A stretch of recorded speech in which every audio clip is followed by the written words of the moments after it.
Hi everyone, I'm Kavya and welcome back to my channel. Today I want to share one of my experiences with God. हम सब ने सुना है महाभारत में श्री कृष्ण ने ये उपदेश दिया था कि तू कर्म कर, फल की चिंता मत कर।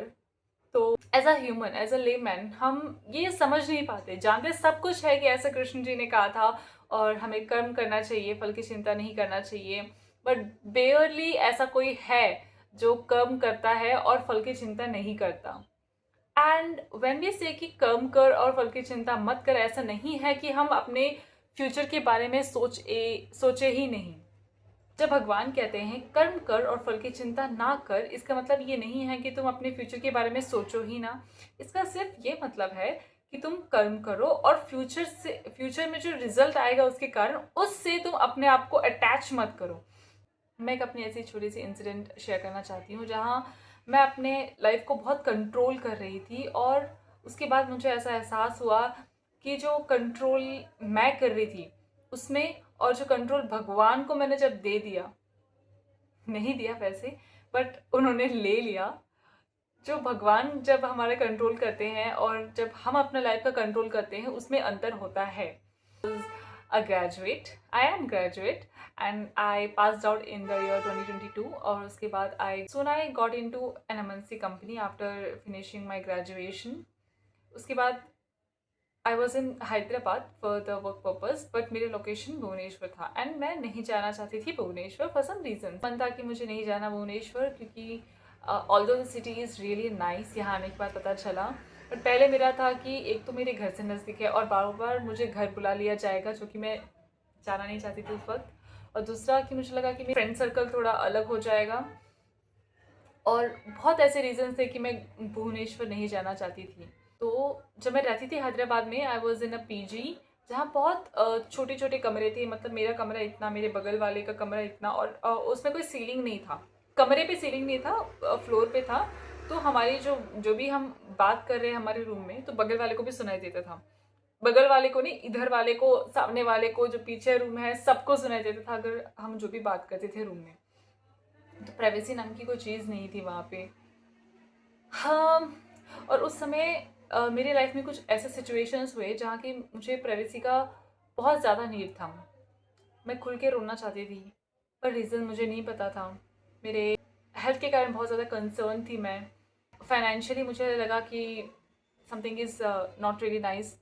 और रिलेशनशिप वाइज भी मुझे ऐसा लगा कि कुछ सही नहीं चल रहा है। और करियर वाइज भी मैं आईटी में थी, मुझे गवर्नमेंट एग्ज़ाम्स के लिए प्रिपेयर होना था और गवर्नमेंट सेक्टर में काम करना था। But I choose IT for don't know what reasons at that time, although I am clear now. तो उस समय जो काव्या थी 20, just assume of Kavya who is living in 2022, और उसको बिल्कुल भी नहीं जाना भुवनेश्वर, और वो हैदराबाद में थी और वो बहुत ज़्यादा उलझी हुई थी अपने अदर लाइफ के सिचुएशंस में, जहाँ उसको फाइनेंशियली, रिलेशनशिप वाइज, मेंटली और हेल्थ वाइज चारों फेजेस में बहुत अलग अलग एक्सपीरियंस हो रहे थे। और उन सब से वो जूझ रही थी और उसके ऊपर से आया ये कि तुम्हें जाना है Bhubaneswar. And I was not ready at all कि मुझे भुवनेश्वर जाना है। और माय मैनेजर, उन्होंने मुझे पिंग किया और उन्होंने कहा कि तुम जाओ एज सुन एज पॉसिबल। कहा कि you have to go otherwise will take this actions against you and all. तो मैंने अपना टिकट कर लिया और तो मेरा मन बिल्कुल नहीं था। मैं कभी अपनी ज़िंदगी में रोई नहीं, बट मेरा उस समय ना एकदम, कि एक तो मैं अपने 4 फेजेस ऑफ मेरे लाइफ में इतना सफ़र कर रही हूँ और उल्टा ऐसा सिचुएशन आया कि तुम्हें वहाँ जाना है और मेरा मन बिल्कुल नहीं था। तो मेरी आंखों में आंसू आ गए। और बट एट लास्ट मैंने अपना टिकट बुक किया। मैं चढ़ी ट्रेन पे और जब मैं चढ़ी ट्रेन पे तभी मेरे लगेज सब पैक था। But I was not sure कि आई एम रियली गोइंग।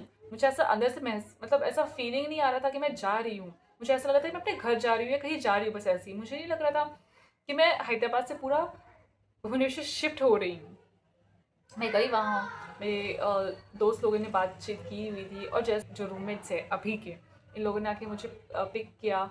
और यहाँ आने के बाद जो हुआ, एंड देन आई रियलाइज़ कि हाँ, कि मैं अपने आप को इतना रेसिस्ट कर रही थी कि मुझे नहीं जाना, नहीं करना ये एंड वो। बट जब मैं यहाँ आई रियलाइज़ कि wow, that's a great plan. I mean हमने सोचा भी नहीं था। मैं यहाँ जब आई, रूममेट्स हैं, ये पहले सिर्फ रूममेट्स तक थे, फिर दोस्त बने और फिर अच्छे दोस्त बने। And I have never called anybody best friend, but these are like very बहुत अच्छे good friends.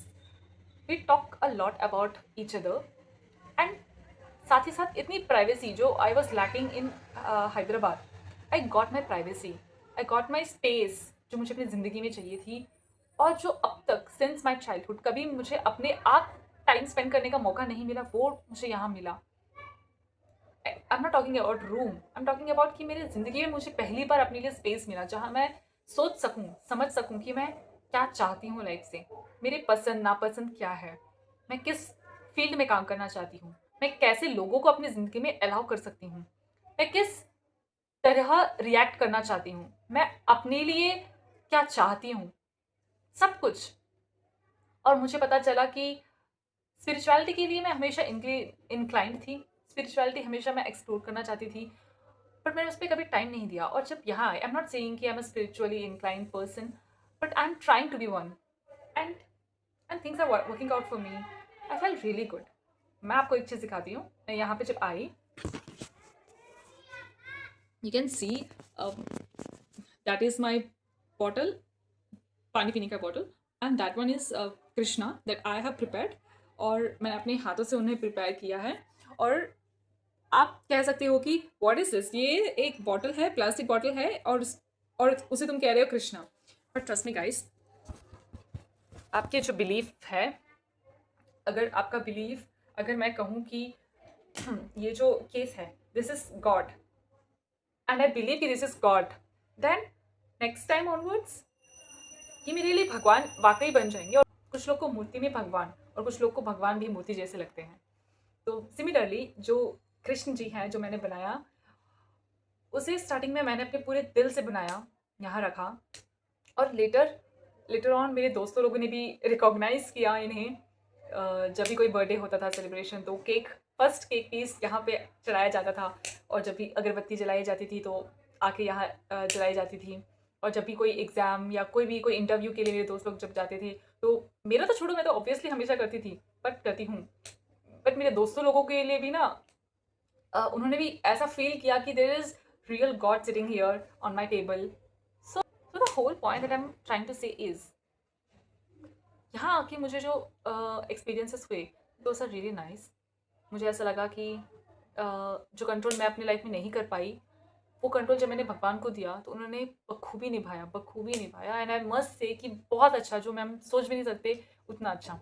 यार आप ही सोचो, जब आपको कुछ सोचने के लिए कहा जाए, पर सपोज मैं आपको कहूँ कि ऐसा कोई आविष्कार करो या ऐसा कोई सोचो, कोई कमी निकालो कि जो ऑलरेडी, जो अभी हम जिस दुनिया में रह रहे हैं उसमें ऐसा कुछ बोलो कि इसके अलावा अगर कुछ ये एडिशनल होता तो अच्छा होता।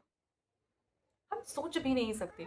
हम जो भी सोच सकते हैं वो जो एग्जिस्टिंग दुनिया है उसी में से निकाल के हम कुछ अच्छा सोच सकते हैं, उसी को कुछ मॉडिफाई करके सोच सकते हैं, बट अदरवाइज ऐसा कुछ है ही नहीं जो हम अपना दिमाग यूज़ करके बोले कि ये कभी था ही नहीं और ये अभी होगा और ये बहुत बढ़िया होगा। ऐसा कुछ है ही नहीं जो भगवान ने छोड़ा है हमारे लिए। अगर कोई हमारे ज़हन में कोई थॉट भी आ रहा है ना, तो ऊपर से आ रहा है वो, मतलब भगवान की तरफ से आ रहा है, उन्होंने भेजा है हमारे दिमाग में।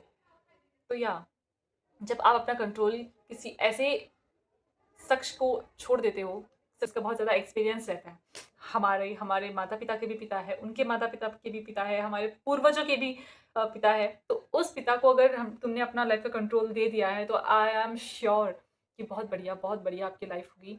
एंड या you don't need to feel bad about it, you will feel great about it, and you will never regret that आपने अपने लाइफ का कंट्रोल नहीं लिया, because he will never disappoint you, he will never disappoint you.